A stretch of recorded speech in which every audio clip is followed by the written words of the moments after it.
जो हमारे भगवान हैं, जो हमारे परम आराध्य हैं, जिनका नाम लेकर हम अपने मन को पवित्र करते हैं, अपनी आत्मा को पवित्र करते हैं, उनके जन्म कल्याण की तिथियां तो भूल जाती हूँ, आपका जन्म दिन कहां से याद रखूंगी।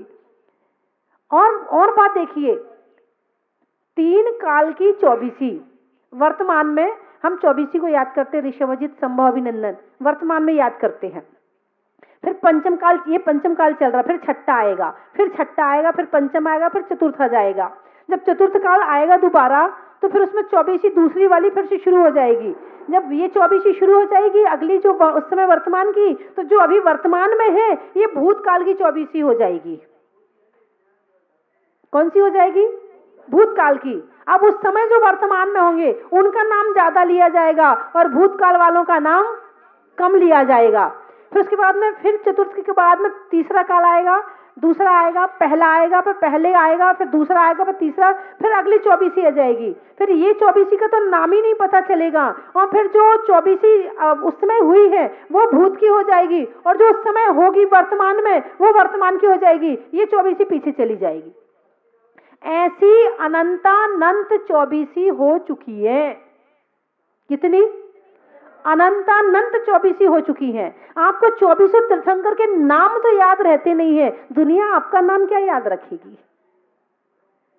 हम सामने वाले से अपेक्षा रखते हैं हमारा नाम याद रखे, और नाम याद रहे तो हम बड़े खुश होते हैं। अरे क्या माइंड है, क्या मेमोरी है, क्या दिमाग है उनके पास में। देखो इतने साल पहले मिले थे फिर भी उनको मेरा नाम याद है। अरे तुम्हारा नाम याद नहीं रखना है, याद तो भगवान का नाम याद रखना, लोग वो भूल जाते हैं, पर तुम्हारा नाम भूल जाए तो कौन सी बड़ी बात है। तुमने ऐसा कौन सा काम किया है जो तुम्हारा नाम याद रखा जाए। और वास्तव में चाहते हो कि तुम्हारा नाम याद रखा जाए तो काम कुछ करके दिखाओ ना, जिससे तुम्हारा नाम याद रखा जाए। भरत चक्रवर्ती, इस युग का प्रथम चक्रवर्ती, जब अपनी विजय यात्रा करके वापस आया तो ये नियम है कि चक्रवर्ती विजयार्थ पर्वत पर जाता है और वहां पर अपना नाम अंकित करता है। वहां लिखता है कि इस युग का प्रथम चक्रवर्ती भरत चक्रवर्ती, ये लिखना था। वो बड़ी सेना को लेकर बड़े गर्व के साथ में, बड़ी प्रसन्नता पूर्वक, खुश होकर कि मेरा नाम विजयार्थ पर्वत पर लिखा जाएगा, मैं भारत का प्रथम चक्रवर्ती भरत हूं, मेरा नाम वहां लिखा जाएगा। बड़े हाथी पर बैठकर और बढ़िया जा रहा था, खुशी खुशी वहां गया नाम लिखने के लिए, जहां नाम लिखना था। वहां जाकर देखता है वहां तो उसका नाम लिखने के लिए जगह नहीं है, इतने चक्रवर्ती पहले हो चुके हैं। उसका अभिमान चूर चूर हो जाता है। अरे मैं किस घमंड में था, अपने आप को बहुत बड़ा समझ रहा था। यहाँ मेरे से पहले लाखों करोड़ों हो चुके हैं, मैं अपने आप को एक और पहला समझ रहा था। ना ना ना, उसका घमंड खत्म हो जाता है और लिखना नियोग होता है। तो दूसरे चक्रवर्ती का नाम मिटा करके फिर उसने अपना नाम लिखा था वहां पर। जब वहां चक्रवर्तियों के नाम नहीं रहे तो यहाँ छोटे से मकान और छोटी सी दुकान में रहने वाले कहाँ किसका नाम रहेगा। इस नाम के चक्कर में अपने भाव खराब मत करना, और होते हैं, बहुत होते हैं।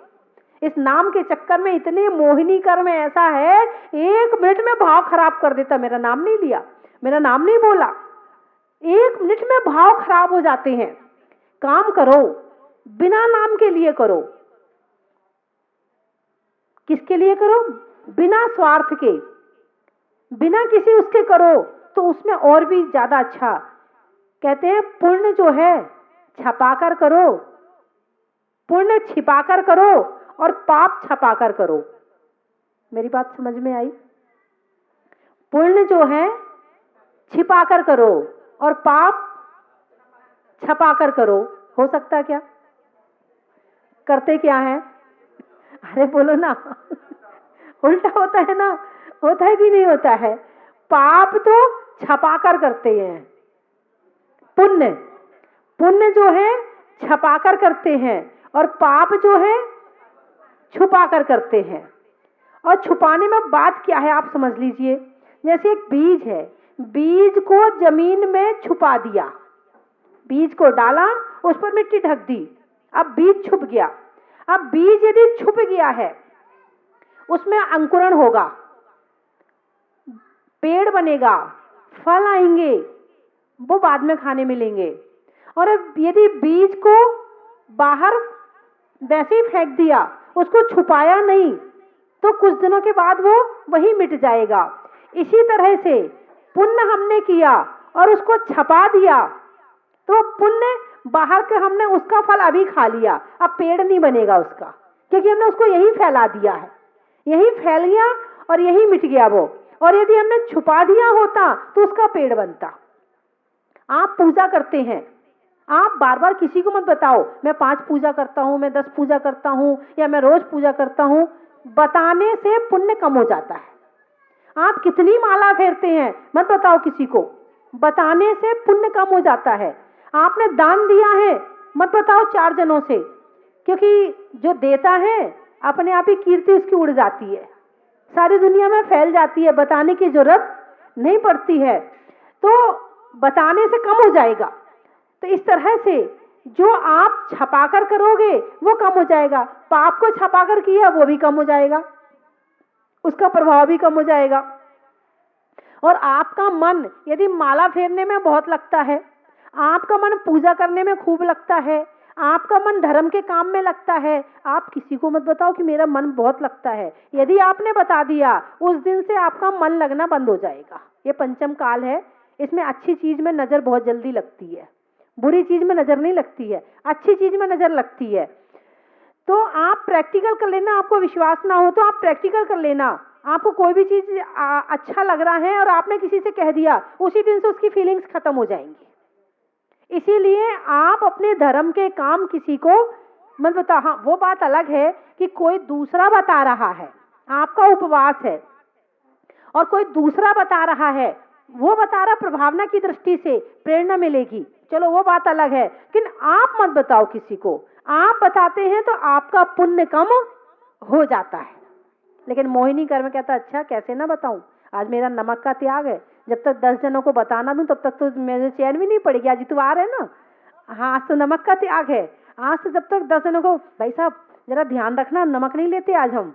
हाँ अरे ऐसा कर, खुद ने भी कह दिया चौके में जाके, और जरा जो परिवार के लोग थे अरे जरा चौके में कह के आओ ना आज हम नमक नहीं खाते हैं। हाँ गाड़ी में बैठे ना, आज ना थोड़ी बीपी लो लग रहा है, आज मैंने नमक नहीं लिया ना। जब तक 10 जनों को बताना दे अच्छा काम करके, तब तक चैन नहीं पड़ती है। मन ऐसा अंदर से लगता कि कैसे बता दें, कब बता दूं। ये पेट की ना जो वो क्या कहते हैं पाचन शक्ति है बहुत कमजोर है, बहुत जल्दी उल्टी होती है, इसकी दवाई लो। जब तक पड़ोसन से सारी बातें घर की कहना दे जा करके, तब तक पेट में घूमता रहता है, गुड़गुड़ाता रहता है पेट। जब तक फोन पे अपनी बिटिया से सारी बात ना बता दे, बहू जब तक अपनी माँ से सारी बात ना बता दे, तब तक उसके दिमाग में वो बातें घूमती रहती हैं। बड़ा डाइजेशन बहुत कमजोर है, जरा पचाना सीखो। यदि पचाना सीख लिया ना, बहुत बहुत सारी समस्याओं का समाधान हो जाएगा। ये जितनी संसार में लड़ाइयाँ 50% हैं, और 50% लड़ाइयाँ केवल इसलिए होती हैं कि बस एक दूसरे से कह के, इसने उससे कह दी, उसने उससे कह दी, उसने उससे कह दी, उनके घर में वापस आके लड़ाई हो गई, या संबंध बिगड़ गए, या रिश्तेदारी खत्म हो गई। यानी खुद की लड़ाइयाँ कम हैं, लेकिन दूसरों की लड़ाइयाँ करवाते हैं, वो लड़ाइयाँ ज्यादा है। तो इसीलिए ऐसे काम कम करो, अपना डाइजेशन मजबूत करो, दवाई खाओ। अब आप कहोगे इसकी कौन सी दवाई होती है? इसकी दवाई होती है स्वाध्याय। आप किसी से चर्चा करना है, आप ग्रंथ पढ़ें, अच्छी किताबें पढ़ें, मन में उन विचारों को घुमाएं, और जब भी पड़ोसन मिले आप उससे यही चर्चा करें, उस किताब में मैंने ये पढ़ा था, उस शास्त्र में मैंने ये पढ़ा था, सती सीता के विषय में ये पढ़ा था। प्रश्नोत्तरी की किताबें भरें ताकि आपको फालतू चर्चाएं ना हो। फालतू चर्चाओं से पाप का बंध भी हो गया, और अच्छी चर्चाओं से पुण्य का बंध अपने आप हो जाएगा। तो इस तरह से ये मोहिनी कर्म जो है इंसान को घुमाता रहता है। जब तक सामने वाले की निंदा नहीं करेंगे तो हम बड़े कैसे बनेंगे? अरे बोलो ना, निंदा करने का क्या मतलब है? वो खराब है और मैं अच्छा हूं। निंदा करने का एक ही कारण है कि वो खराब है और हम अच्छे हैं। अरे तुम्हें अच्छा ही बनना है तो अच्छे गुण पैदा करो ना, किसी की निंदा करके क्यों पूरा बड़ा बनना चाहते हो? और अक्सर समाज में यही है कि दूसरे को गिराकर ही हम बड़े बनने की कोशिश करते हैं। ऐसा अकेले समाज में नहीं, घर में भी यही होता है। एक दिन किसी मान लो दो देवरानी जेठानी है और एक ने सब्जी अच्छी बना ली और एक उसकी तारीफ घर में हो गई, तो देवरानी से सहन नहीं होगा। वो कहेगी अच्छा मैंने भी उस दिन कितनी अच्छी सब्जी बनाई थी, और उस दिन के बाद में जब दूसरे दिन आए थे ना तो हमारी जेठानी जी ने कितनी खराब सब्जी बनाई थी, खाई थी क्या आपने? हाँ, उस दिन इन्होंने इतनी खराब सब्जी बनाई थी कि फेंकनी पड़ी पूरी सब्जी, घर में किसी ने नहीं खाई। ऐसा होता कि नहीं होता बताइए मुझे? उसकी निंदा करके अपने आप को बड़ा बना लिया। अरे तुम्हें बड़ा बनना है, बड़े बनने के लिए बहुत मेहनत लगती है। बड़ा बड़ा दही बड़ा जानते हैं ना? दही बड़े को जानते हो नहीं जानते हो? कैसे बनता है दही बड़ा? पहले दाल आती है, फिर उसको छिलके अलग करते हैं, फिर गलाते हैं उसको। दाल को पहले गलना पड़ता है, गलने के बाद फिर पिसना पड़ता है, पिसने के बाद फिर उसमें नमक मिर्ची वहाँ फेंटा जाता है उसे बढ़िया खूब फटाफट फटाफट महिलाएं क्या कूट कूट के फेंटती हैं, और उसके बाद उसमें नमक मिर्ची मिलाई जाती है, वो भी सहन करना पड़ता है। उसके बाद अभी काम खत्म नहीं हुआ, आप अग्नि परीक्षा दी, बिना अग्नि परीक्षा दिए बड़े नहीं बन सकते हैं, अग्नि परीक्षा देनी पड़ती है। फिर अग्नि परीक्षा दी, अग्नि परीक्षा देने के बाद में अभी भी काम खत्म नहीं, फिर गलो। गलने से शुरू हुए थे, गलने पर प्रक्रिया खत्म होती है, तब कहीं जाके वो दही बड़ा बन पाता, बड़ा बन पाता है। पहले बड़ा नहीं बना, कितनी सारी परीक्षाएं दी, पिसा। तुम पिस सकती हो इतना? कोई तुम्हें पीसे, तुम 1 मिनट में उठ के भाग जाओगी वहां से। तुम्हें कोई गलाए, तुम गल नहीं सकती, तुरंत स्वेटर पहन लोगी, तुरंत शॉल ओढ़ लोगी, गल नहीं सकती हो, ठंड नहीं लग सकती तुम्हें हैं? और इसी तरह से अग्नि परीक्षा बाप दे नहीं सकते हैं। और जो इतनी प्रक्रियाओं से नहीं गुजर सकता है वो बड़ा नहीं बन सकता है। दूसरों की निंदा करके तुम कितने दिन बड़े बने रह सकते हो बताइए मुझे? दूसरों की निंदा करके कितने दिन बड़े बन सकते हो? अपने आधार पे बड़ा बनो, दूसरों के आधार पे बड़ा मत बनो।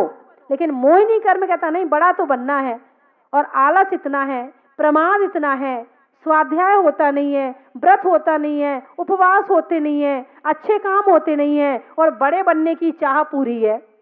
जब समाज में कोई अच्छा काम करता है, उसका यदि सम्मान किया जाए तो और लोगों को देखो कितना गुस्सा आता है। अच्छा ये सम्मान का प्रोग्राम है कि महाराज जी का प्रोग्राम है?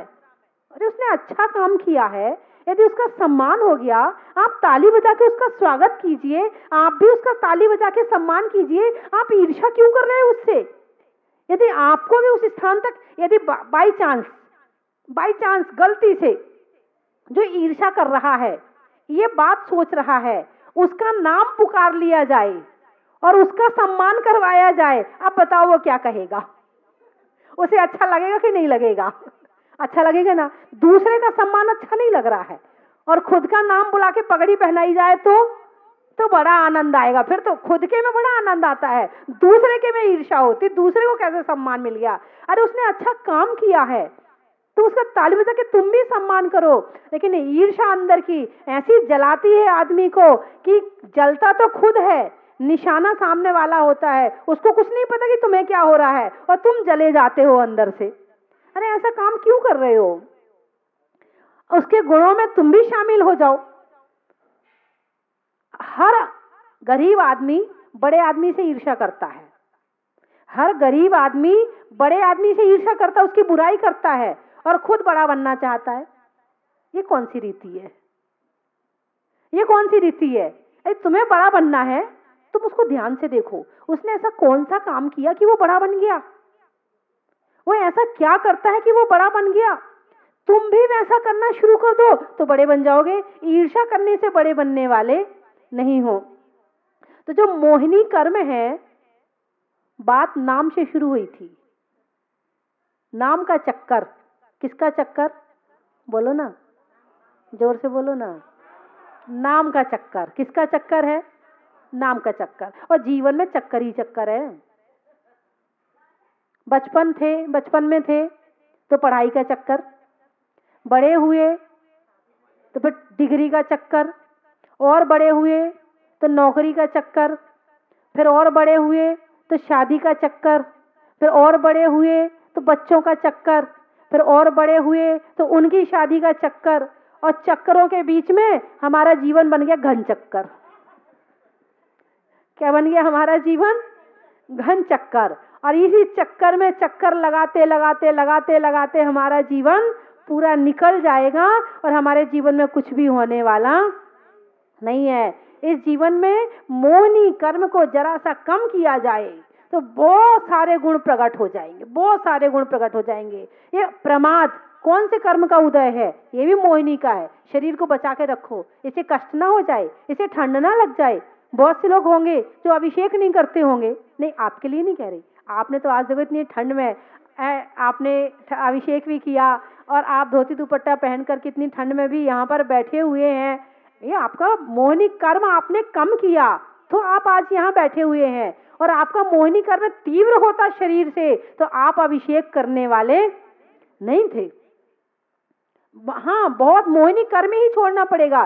घर से मोह छोड़ा तो जहाजपुर तक पहुंचे, जहाजपुर में शरीर का मोह छोड़ा तो आप कपड़े बदल के आए और आपने भगवान का अभिषेक और शांति धारा करी। और धन का मोह छोड़ा तो प्रथम अभिषेक करने में सौधर्मेंद्र बनने का सौभाग्य प्राप्त किया, शांति धारा करने का सौभाग्य प्राप्त किया, 4 कलश करने का प्राप्त किया। मोह तो छोड़ना पड़ेगा, बिना छोड़े काम होने वाला नहीं है। और ये मोहिनी कर्म है, इतना जबरदस्त है, एक बार को तो खींचता है। सुबह सुबह एक बार तो लगा होगा, अरे ठंड हो रही कौन करे। लगा था नहीं लगा था? बताइए ना आप लोग, किसको ऐसा लगा था? लगा था ना? नहीं, झूठ नहीं बोल रहे भाई सब, लगा था। लेकिन एक आत्मा का मन है और एक शरीर का मन है। शरीर का मन कह रहा था रहने दो ना, बहुत ठंड हो रही है। आत्मा का मन कह रहा था अरे जहाजपुर आए हैं और अभिषेक करके भी ना जाए, जरा सी तो ठंड है, कोई बात नहीं है। आत्मा का मन कहता कर लो ना, शरीर का मन कहता रहने दो ना। आत्मा का मन कहता नहीं नहीं करनी है। दो मन में से जिसकी जीत हो जाएगी काम हो जाएगा, उसका काम हो जाएगा। इनका आत्मा का मन काम कर गया, इन्होंने अभिषेक कर लिया।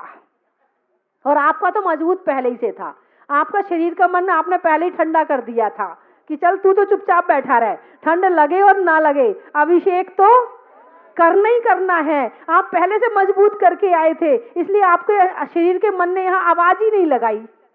किसी किसी के शरीर के मन ने आवाज लगाई होगी या उसने आत्मा के मन ने उसे ठंडा कर दिया। तो धर्म के काम में बहुत आलस आता है, अच्छे काम में बहुत प्रमाद आता है। तो ये जो प्रमाद आता है ना, ये प्रमाद भी मोहिनी कर्म ही है जो हमें अच्छे काम नहीं करने देता है।